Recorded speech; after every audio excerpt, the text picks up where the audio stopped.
ఉన్న బంగారాన్ని విడిపించి ఆ రోజు ఆన్లైన్ రేటుకే మేము కొంటాం. Sharma gold company. అందరికీ నమస్కారం. Welcome to Suman TV. నేను మీ రమ్య. నవంబర్ మాసంలో 16వ తారీఖు నుంచి 30వ తారీఖు వరకు 12 రాష్ట్రాల వారికి ఎలా ఉండబోతుంది, వారి గ్రహ సంచారం ఎలా ఉంది, వారు ఎలాంటి పరిహారాలు చేసుకుంటే వారికి మంచి జరుగుతుంది, ఇవన్నీ తెలియజేయడానికి ఈరోజు మనతో పాటు ఉన్నారు ప్రముఖ జ్యోతిష్య పండితుడు బ్రహ్మశ్రీ నందిబట్ల శ్రీహర్ శర్మ గారు. గురుగారిని అడిగి మరెన్నో విశేషాలు తెలుసుకుందాం. గురుగారు నమస్కారం. వాగర్థావివ సంపృక్తౌ వాగర్థ ప్రతిపత్తయే జగతః పితరౌ వందే పార్వతీ పరమేశ్వరౌ. సదాశివసమారంభాం శంకరాచార్య మధ్యమాం అస్మదాచార్య పర్యంతం వందే గురు పరంపరాం. ఆదిత్యాయ చ సోమాయ మంగళాయ బుధాయ చ గురుశుక్ర శనిభ్యశ్చ రాహవే కేతవే నమః. శృంగేరి జగద్గురు పీఠాధిపతులకి, కంచి పీఠాధిపతులకి నమస్కారములు తెలియచేసుకుంటూ కార్యక్రమాన్ని ప్రారంభిద్దాం. గురుగారు, నవంబర్ మాసంలో 16వ తారీఖు నుంచి 30వ తారీఖు వరకు మేషరాశి వారికి ఎలా ఉండబోతుందో తెలియజేస్తారా? ఈ మేషరాశి వారికి 16వ తారీఖు నవంబర్ నుంచి 30వ తారీఖు వరకు ఏ విధంగా ఉండబోతుందో తెలుసుకునే ముందు గ్రహ సంచారం తెలుసుకుందాం. ద్వితీయ ముందు గురువు వక్రీకరించి, చతుర్థమందు కుజుడు స్తంభించి ఉండడం, కుజస్తంభన జరిగి ఉండడం, షష్టమ స్థానమందు కేతువు, అలాగే అష్టమందు రవి బుధులు, నవమందు శుక్ర సంచారము, లాభమందు శని సంచారము మరియు వ్యయమందు రాహు యొక్క సంచార ప్రభావం వెరసి ఈ 16వ తారీఖు నుంచి మారుతున్నటువంటి అతి గొప్ప మార్పు ఏంటంటే ఈ యొక్క ద్వాదశ రాశుల వారికి శని వక్రత్యాగం చేయడం అనేటువంటిది గొప్ప మార్పు.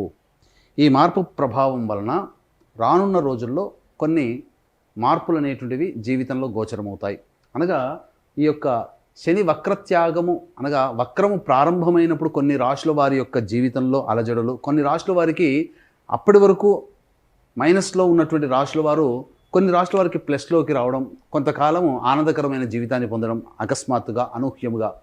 ఈ యొక్క వక్ర త్యాగము చేసిన తర్వాత మళ్ళీ కొన్ని పూర్వపు పరిస్థితులు అనగా మంచిగా ఆనందంగా గడిచిన వారికి ఇక నుంచి కొన్ని కష్టములు ప్రారంభమవ్వడం, లేకపోతే ఈ సంబంధించినటువంటి ఇబ్బందులుగా పడ్డటువంటి వాళ్ళకి అవన్నీ పొరలుగా తొలగిపోయి మంచి కొత్త జీవితాన్ని ప్రారంభించడం అనేది ముఖ్యంగా శనిగ్రహ ప్రభావం వలన కలగబోతుంది.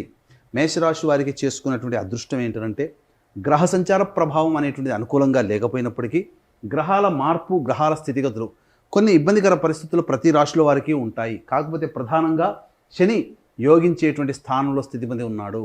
కాబట్టి మీరు అనుకునేటువంటి పనులు ఏవైతే ఉంటాయో అవి మీ కింది స్థాయి వాళ్లతో ఆ పనులన్నీ కూడాను పూర్తి చేసుకోగలిగే తెలివితేటలతో ఉన్నట్లయితే మీరు దిగ్విజయంగా మీ యొక్క పనులన్నీ కూడాను చక్కబెట్టుకుంటారని చెప్పవచ్చు.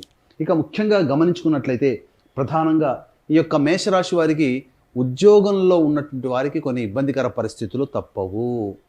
ప్రభుత్వపరమైనటువంటి ఉద్యోగంలో ఉన్నటువంటి వారికి ముఖ్యంగా శాఖాపరమైనటువంటి చర్యలు వచ్చేటువంటి అవకాశాలు ఉంటాయి. బదిలీలకు సంబంధించే ప్రయత్నాలు, కొన్ని ఇబ్బందికర పరిస్థితులు అనేటువంటివి ఈ మేషరాశి వారికి గోచరమవుతుంది. ముఖ్యంగా వ్యాపారస్తులు నూతన ప్రారంభం అనగా నూతన పెట్టుబడులు పెట్టి నూతన వ్యాపార విస్తరణ అనేటువంటిది చేయకుండా ఉండడమే మేలనేటువంటి విషయాన్ని గమనించుకోవాలి. ఎందుకంటే ఇప్పుడు సమయము అనుకూలముగా లేదు. ఇది ప్రధానంగా మీరు గమనించుకోవాల్సినటువంటి అంశము. ఇక విదేశీయానము, విదేశీ విద్యకు సంబంధించి చేయు ప్రయత్నాలన్నీ కూడాను ఈ మేషరాశి వారికి చక్కగా విద్యార్థులకి అందుబాటులో చక్కగా అవకాశాలు వస్తాయి. అలాగే కోరుకున్నటువంటి కళాశాలలో మీకు సీటు వచ్చేటువంటి అవకాశం గోచరం అవుతుంది. ఇక ముఖ్యంగా గమనించుకున్నట్లయితే ప్రధానంగా గృహంలో కొంత మార్పులు చేర్పులు చోటు చేసుకుంటాయి. గృహంలో అశాంతి అనేటువంటిది కొంత ఉంటుంది. ముఖ్యంగా ఏ పని చేయాలన్నా కానీ ధైర్యం అనేటువంటిది ఉండదు. ధైర్యే సాహసే లక్ష్మి. కాబట్టి ముక్కుసూటిగా ధైర్యంగా వెళ్ళడం అనేటువంటిది అన్ని వేళలా పనికిరాదు. కానీ ఈ యొక్క మేషరాశి వారికి కుజస్తంభన ప్రభావం చేత కొంత ఇబ్బందికర పరిస్థితులు కాబట్టి ధైర్యంతో ఏ పనైనా కానీ ముందడుగు వేసే ప్రయత్నం చేయండి. ఇక ఎఫ్ఎంసీజీ రంగంలో ఉన్నటువంటి వారికి ఈ మేషరాశి అనగా ఫుడ్ అండ్ జ్యువెలరీ రంగంలో ఉన్నటువంటి వారికి, సూపర్ మార్కెట్స్, అలాగే రెస్టారెంట్స్, హోటల్ ఇండస్ట్రీ రంగంలో ఉన్నటువంటి వారికి, విద్యాలయాలకు సంబంధించిన రంగంలో ఉన్నటువంటి వారికి చక్కటి శుభ ఫలితాలు అనేటువంటివి గోచరమవుతున్నాయి. కాకపోతే పెట్టుబడులు కొత్తగా పెట్టకుండా ఉన్న వ్యాపారాన్ని విస్తరణ చేసుకునే విధంగా ప్రయత్నం చేయండి. తెలివితేటలతో ఈ యొక్క డబ్బుని మాత్రం మీరు ఇన్వెస్ట్మెంట్ చేయకండి ఎక్కడ కూడా. ఇది స్పెక్యులేషన్ రంగంలో ఉన్నటువంటి వారికి కాస్త ఇబ్బందికర పరిస్థితులు అనగా ముఖ్యంగా నామమాత్రమైనటువంటి పెట్టుబడి పెట్టి లాభాన్ని ఆర్జించే ప్రయత్నం చేయండి. అనగా ఇక్కడ గమనించుకున్నట్లయితే ప్రధానంగా ఈ షేర్ మార్కెట్లో మీకు అనూహ్యంగా మీకు లాభాలు వచ్చే అవకాశాలు కూడా గోచరమవుతున్నాయి. ఇక రైతులకి సంబంధించి చూసుకున్నట్లయితే కాస్త సాధారణమైనటువంటి పంటలు వేసుకోవడమే చాలా మంచిదని గమనించుకోవాలి. కొత్త పంటల జోలికి వెళ్లకుండా ఉండడమే మంచిది. అయితే ఈ సంబంధించినటువంటి ఈ యొక్క మేషరాశి వారికి సంబంధించి 16వ తారీఖు నుంచి 30వ తారీఖు వరకు ఏ విధంగా ఉండబోతుంది అనగా ఆదాయం ఎలా ఉంటుంది, ఖర్చులు ఎలా ఉంటాయి, అలాగే ఎప్పుడు ధనరాబడి చక్కగా ఉంటుంది, మానసిక ప్రశాంతత ఎప్పుడు ఉండదు అనేటువంటి విషయాల గురించి క్లుప్తంగా తెలియజేసుకుందాం. వీక్షించేటువంటి ప్రేక్షకులకి ఈ యొక్క త్రిపురాసురులని పరమేశ్వరుడు సంహరించిన ప్రదేశము త్రిపురాంతక క్షేత్రము. ఈ త్రిపురాంతకంలో నవంబర్ 15వ తారీఖు రోజున జాతకరీత్యా వివిధ దోషాలతో బాధపడేటువంటి వాళ్ళకి మరియు శని దోషాలతో బాధపడే వాళ్ళకి శని వక్రత్యాగం కూడా చేశాడు కాబట్టి వృషభ, మిథున, కర్కాటక, సింహతుల, వృశ్చిక, మకర, కుంభమీన రాశుల వారికి మళ్ళీ యథాతథమైనటువంటి ఇబ్బందికర పరిస్థితులు ఉంటాయి. కాబట్టి ఆ దోష నివారణార్థమే సర్వదోష నివారణ హోమాలు 17,1500కి చేయించడం జరుగుతుంది. అలాగే డిసెంబర్ 1వ తారీఖు రోజున శ్రీశైల క్షేత్రంలో సర్వదోష నివారణ పూజల హోమాలు కూడా జరిపించడం జరుగుతుంది. అవకాశం ఉన్న వాళ్ళు కార్యక్రమ తదనంతరం కాంటాక్ట్ చేసి పూర్తి వివరాలు తెలుసుకోవచ్చు. ఇక గమనించుకున్నట్లయితే ప్రధానంగా ఈ 16వ తారీఖు 17వ తారీఖులో కనుక చూసుకున్నట్లయితే ఖర్చులు అధికంగా ఉంటాయి. కుటుంబపరమైనటువంటి ప్రశాంతత ఉండదు. కుటుంబ సభ్యులతో వాగ్వివాదాలు చోటు చేసుకుంటాయని చెప్పవచ్చు. ఇక 18, 19, 20 తారీఖుల్లో చూసుకుంటే ధనాదాయం బాగుంటుంది, రాని బాకీలు వసూలు అవుతాయి. అలాగే నూతన వ్యక్తుల యొక్క పరిచయం మీ జీవితంలో కొంత మార్పు అనేటువంటిది వస్తుంది. విందులు వినోదాలు స్నేహితులతో గడుపుతారని చెప్పవచ్చు. ఇక 21, 22వ తారీఖు, 23, 24 తారీఖులో చూసుకున్నట్లయితే 21, 22 తారీఖుల్లో వాహన ప్రమాదం చోటు చేసుకునే అవకాశం కాబట్టి జాగ్రత్త. గృహంలో కానీ గృహ మరమ్మతులకి, వాహన మరమ్మతులకి ఖర్చు అధికంగా ఉంటుంది. తల్లిగారి ఆరోగ్యం పట్ల జాగ్రత్త పాటించాలి. అలాగే ఏదైనా కానీ మీకు అసహనం కలిగించే సంఘటనలు చోటు చేసుకుంటాయి కాబట్టి ఉద్రేకానికి గురి అవ్వద్దు, టెంప్ట్ అవ్వకండి ఏ విషయానికైనా కానీ. ఇక 23, 24 తారీఖులో కనుక చూసుకున్నట్లయితే ప్రధానంగా ఈ సంబంధించినటువంటి అనారోగ్యము చేసేటువంటి అవకాశం ఉంటుంది.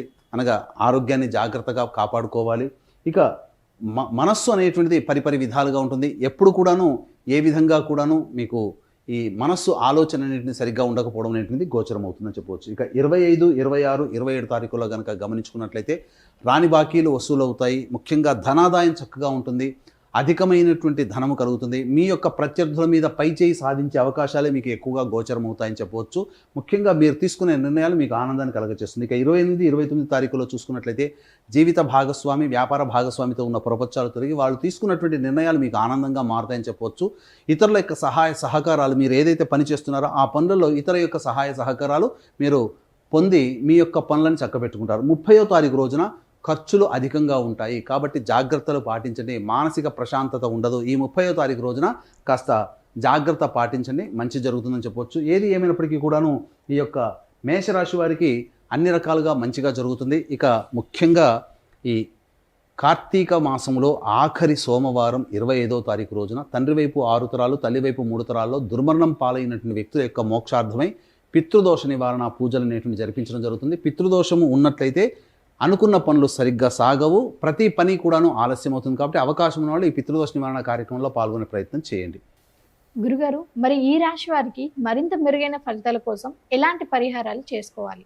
ఈ మేషరాశి వారు ప్రతిరోజు కూడాను సుబ్రహ్మణ్య భుజంగ స్తోత్ర పారాయణము, అలాగే కాలభైరవాష్టకము రోజుకి 3 సార్లు కనుక పారాయణం చేసినట్లయితే తలపెట్టినటువంటి అన్ని కార్యక్రమములు కూడాను సజావుగా పూర్తి అవుతాయి.